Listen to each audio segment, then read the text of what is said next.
बहुत समय पहले की बात है। धनीपुर नाम का एक गांव था। वहां के लोग खेती करके अपने परिवार का गुजारा करते थे। अपनी अपनी हरी भरी और लहराती फसलें देखकर लोग काफी खुश होते थे। उन सभी के खेत पहाड़ी चट्टानों के बीच में था। अचानक उस गांव पर विपत्ति आ पड़ी। आसपास के चट्टानों से बड़े बड़े पत्थर टूटकर नीचे खेतों पे गिरने लगे, जिससे इनकी हरी भरी फसलें नष्ट होने लगी। कुछ ही दिनों में उनकी सारी फसल नष्ट हो गई, जिसे देखकर गांव के सभी लोग बहुत ज्यादा दुखी थे। उन्होंने इस समस्या को हल करने के लिए काफी प्रयास किया, लेकिन सब बेकार रहा।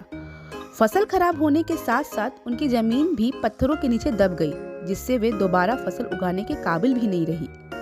जब कोई समाधान नहीं निकला तो वे सब लोग गांव के सबसे बुजुर्ग व्यक्ति, जिसे वे सब बूढ़े बाबा कहते थे, उनके पास गए। बूढ़े बाबा ने उनसे कहा, रुको रुको, एक एक करके अपनी समस्या बताओ। तो सबने कहा, बाबा, हम सबकी समस्या एक ही है। हमारी हरी भरी लहराती फसल चट्टानों के नीचे दबकर अपनी जान दे चुकी है। खाने को तो हमारे पास अब कुछ भी नहीं रही और पत्थरों ने हमारी जमीन को भी घेर लिया है, जिससे हम दोबारा फसल भी नहीं उगा सकते। अगर ऐसा ही चलता रहा तो हमें आने वाले दिनों के लिए भोजन की व्यवस्था करने के बारे में सोचना पड़ेगा।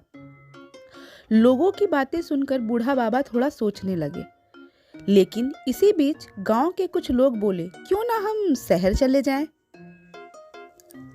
वैसे भी गांव में इतनी कड़ी मेहनत करने के बाद भी हम केवल अपने परिवार का ही गुजारा कर पाते हैं।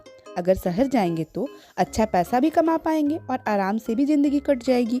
बूढ़े बाबा ने उन सभी लोगों को धैर्य बांधते हुए कहा, अगर भगवान ने मुंह दिया है तो भोजन भी नसीब जरूर होगा। कुछ देर सोचने के बाद बूढ़े बाबा ने कहा, क्यों ना हम इन पूर्वी दिशा के सभी पत्थरों को पश्चिमी दिशा में फेंक दें। इससे हमारी जमीन पहले की तरह ही स्वतंत्र हो जाएगी और हम दोबारा से इस पर फसल उगा पाएंगे। बूढ़े बाबा की बात सुनकर कुछ लोग तो सहमत हो गए, लेकिन कुछ लोग कहने लगे कि हमसे इतनी मेहनत नहीं हो पाएगी। लेकिन बाद में सब लोग मान गए और पूर्वी दिशा के सभी पत्थरों को एक एक करके पश्चिमी दिशा में फेंकने लगे। लगभग एक दिन में उन्होंने अपने खेतों को उन सभी पत्थरों के चुंगल से आजाद कर दिया। यह सब देख के गांव के लोग काफी प्रसन्न हुए। पूर्वी खेत ब्राह्मणों के थे और पश्चिमी जमीन पर शूद्र अपनी फसल उगाते थे। शूद्रों को पता चला कि उनकी जमीन पर ब्राह्मणों ने बड़े बड़े पत्थरों को फेंक दिया है, तो वे अत्यंत क्रोधित हुए और तुरंत ब्राह्मणों के पास पहुंचे। उन्होंने कहा, क्या तुमने इन सभी बड़े बड़े पत्थरों को हमारे खेतों में फेंका है? तुमने अपना उल्लू तो सीधा कर लिया, लेकिन हमारे फसल का क्या? ब्राह्मणों ने जवाब देते हुए कहा, हमने तो अपना काम कर दिया, अब तुम्हें जो ठीक लगे तुम करो।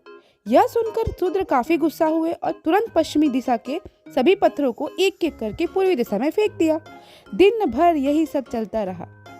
कभी पत्थर पूर्वी दिशा में तो कभी पत्थर पश्चिमी दिशा में।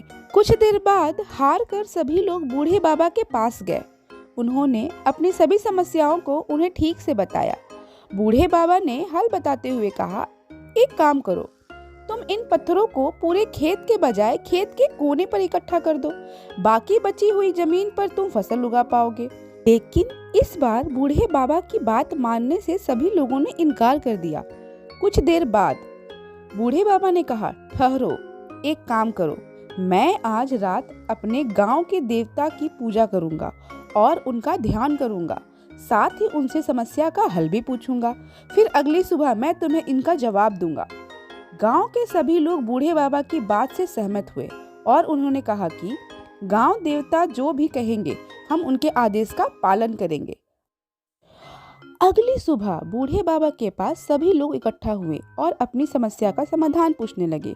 बूढ़े बाबा ने कहा, गांव देवता ने कहा है कि हमारे यहाँ के सबसे ऊंची चट्टान पर उनका एक विशाल मंदिर बनवाया जाए और साथ ही यह भी कहा कि हम सबके घर उस मंदिर के आसपास ही होने चाहिए।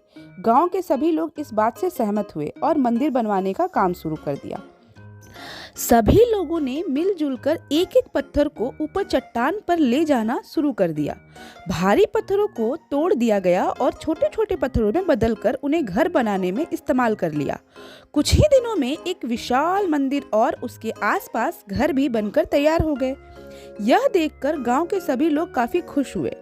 अब ब्राह्मण और शूद्र दोनों के खेतों से पत्थरों का नामो निशान भी मिट चुका था, क्योंकि सारे पत्थर मंदिर और घर बनाने में इस्तेमाल हो चुके थे। अब उनकी जमीन पहले की तरह स्वतंत्र हो चुकी थी और वे उस पर पहले की तरह फसल भी उगा सकते थे। अब उन्हें गांव छोड़कर जाने की भी कोई जरूरत नहीं थी। साथ ही चतुर बुढ़े बाबा ने अपने दिमाग का इस्तेमाल करके उन सभी लोगों की समस्याओं को भी सुलझा दिया। अब ब्राह्मण और शूद्र दोनों एक साथ उन्हीं घरों में रहते और मंदिर के सभी कार्य को पूरा करते। गांव में पहले की तरह ही खुशहाली और भाईचारा बन गया।